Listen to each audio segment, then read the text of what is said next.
I'm Scott with Northern Equipment and Machine, and today we'll be going over how to change the timing belt in your 1011 engine. This process is the same for 2-cylinder, 3-cylinder, and 4-cylinder 1011 series engines.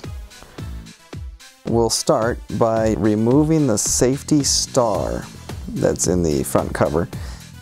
Star has 5 points, not 6. It's not a Torx, it's a safety star. That's available in our eBay store. You can call us for that. We have those in stock. That's put there so that people that don't know what they're doing are kept out. Next, you're going to want to remove the lower inspection cover. This is where you can see your timing belt. Timing belts need to be replaced every 5 years or 3,000 hours of operating. You actually want to take a look at it pretty frequently, say every 500 hours or so that you own the machine. So once you've determined you need to change your timing belt, remove the accessory pulleys by removing these 4 bolts in the end of the crankshaft. Do not remove the center bolt. This center bolt holds the engine in time, and it will be very expensive to retighten. Once the pulleys are removed, you can remove the upper timing cover.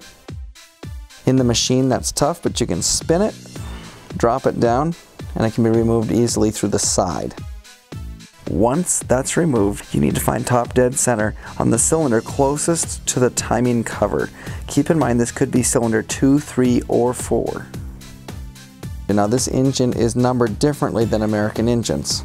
The number 1 cylinder is located next to the flywheel, not the front cover. You're going to be finding the bolt next to the oil filter at the bottom left-hand side of it, or the bottom rear of the engine, and removing that 10mm bolt. After the bolt's removed, you're going to spin the engine around and look in the hole. You can also use the timing tools as a probe. These tools are available for sale in our eBay store or by phone. You can use the tool like we're showing you here, and you turn the engine until you feel it slip into the hole. Once it slips in, tighten it as tight as you can get it by hand, and then snug it down with the tool. We designed these to be more easily used than the factory style. It has a bigger knurl, and you're able to use a variety of tools to tighten them. Next, you're going to want to remove the crankshaft bolt for the alignment pin. As you see we're doing here. Don't forget to remove the washer on the crank side. And we'll give you a shot inside the machine. It's located under the turbo, at the front of the engine, on the left-hand side of the engine, down towards the base of the machine. If the pin does not fit in the hole when the camshaft tool is installed, you have an alignment issue and your belt has probably jumped time. The crank shouldn't spin if the camshaft tool is installed. You need to make sure that this is snugged all the way down. Once these are locked in, you start off by removing the tensioner pulley. They come off pretty easy. This pulley's damaged, and that's from being installed improperly the first time. This is a pretty common problem you'll see as this pulley is removed from the machine. This engine also has a damaged pulley. These are 2 different engines, 2 different machines. We're filming on an engine out of the machine and an engine in the machine, and they both had the same damage from being installed incorrectly. Next step will be to loosen the camshaft bolt. Now, this gear is held on with the pressure from these 2 bolts together. You're going to want to hold the inner bolt and loosen the outer bolt. Don't use the camshaft pin that is installed to hold the pressure. You'll cause damage to the camshaft and to the pin. Okay? You want to use the 35mm wrench and a 22mm socket, and make sure that you're not applying pressure to the camshaft. You see here, it'll spin free. The cam gear will spin free, and you'll see in a minute why. We offer these timing belt kits for sale in our eBay store, or you can call us by phone, and we offer technical support online. The belt goes on the crank first, then the cam, then around the oil pump. Notice the camshaft gear spinning freely. This will allow you to tension the belt evenly. And then you can install the tensioner pulley. Install the tensioner pulley by hand, loosely, and avoid this bolt on the bottom. You don't want to hit that. That's what causes the damage you saw in the previous pictures. When they're tightened down onto that, That's what causes the damage that we're showing you right here. You don't want to do that. It's a very common mistake. Tighten it down by hand, then just snug it up just a little bit so that you can still spin it. You're just applying a little bit of tension. Now, to get the proper tension, we're going to mark the space between the front cover housing and the edge of the belt. There's no belt guides on these pulleys. The oil pump's the only one that has that, so you want to match that on all the gears. That will allow you to set the proper tension and make sure that it doesn't ride off after it's installed. After you've verified that, install a Allen key into the tension pulley, and you can apply tension by pushing away from yourself. When you're working on a Bobcat, from the rear of the machine, you want to be pushing away from you. If you were at the rear of the engine facing forward, it'd be the left-hand side of the engine that you were pushing towards. When you're staring at the bolt, the Allen key should be on the right-hand side of the bolt.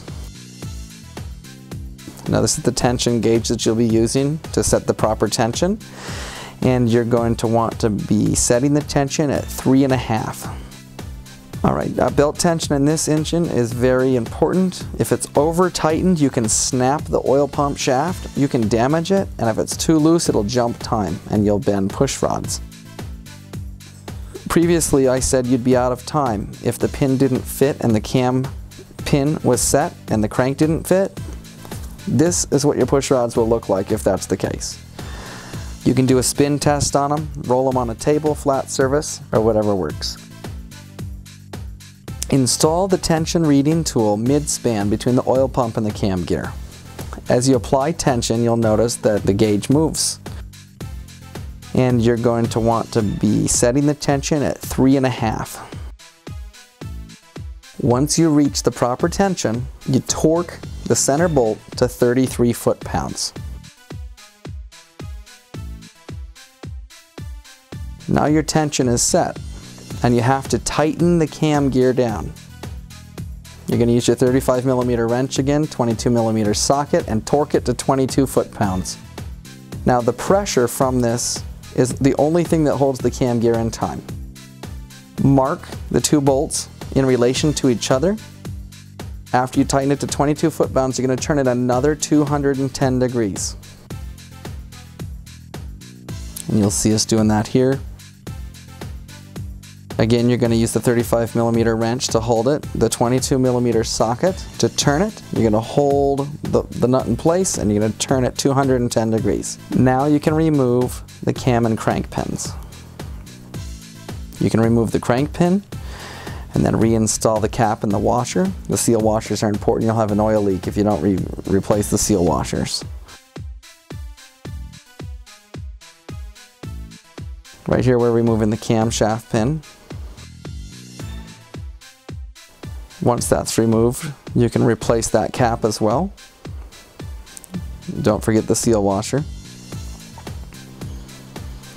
Mark the crankshaft, and what you're going to do now is you're going to spin it 4 complete revolutions. We're speeding the film up a bit, so you want to make sure you do 4 complete revolutions. After the 4th revolution, you're going to retest the belt tension in the same exact place, mid-span between the oil pump and the camshaft gear.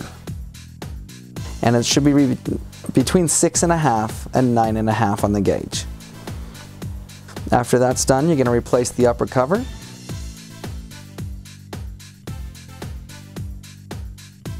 And then you're going to replace the lower inspection cover. The torque's not very important on this, but I usually do them 8 to 10 foot-pounds or 75 inch-pounds or so. Then replace the safety star in the hole. That is optional. It doesn't really serve a purpose except to keep people out that shouldn't be working on this engine that don't understand what they're doing. You can then replace the groove pulley for the accessories. Make sure those get torqued with Loctite. You're going to use blue Loctite and torque it to 35 or 36, I think it's 36 foot-pounds actually. Do that in a crisscross pattern and then put your accessory belts on and your job's done. I would suggest redoing the valve lash at this time, and you can check out one of our other videos for that.